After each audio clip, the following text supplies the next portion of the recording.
Our Lifeway Explore the Bible lesson for April the 9th is taken from the 20th chapter of the book of John, and it's entitled, I Have Seen. Our hymn is, He Was Nailed to the Cross for Me. Both the lyrics and the music were written by Frederick Arthur Graves. Frederick Graves' life story is very interesting. Both of Reverend Graves' parents passed away by the time that he was 12 years old. A family took him in on their Massachusetts farm. It was written that they worked him hard and treated him poorly. At 14, he was diagnosed with epilepsy. At 21, he moved to Minnesota. There he married, he had raised 3 children, and he studied Bible and music. He was permanently healed of epilepsy, which became the backdrop for over 43 songs that he wrote after the age of 35. When he was 60 years old, he was ordained as a minister in the state of Illinois.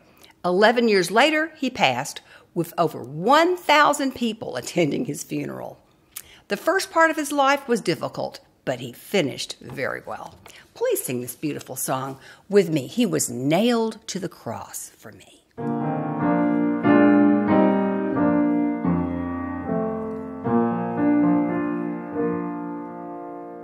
What a wonderful, wonderful Savior, who would die on the cross for me, freely shedding his precious life's blood, that the sinner might be made free.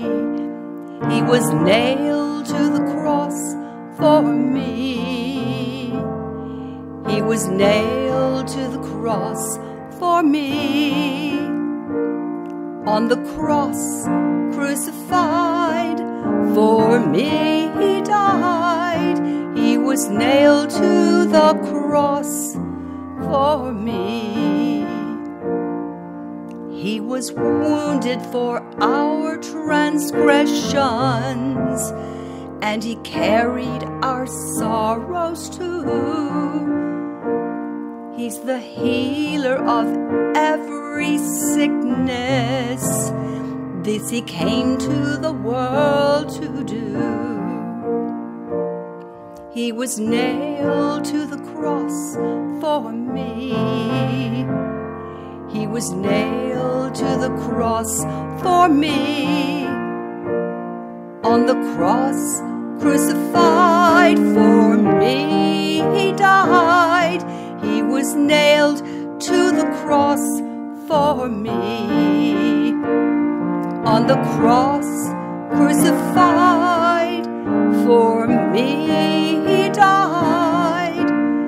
He was nailed to the cross for me.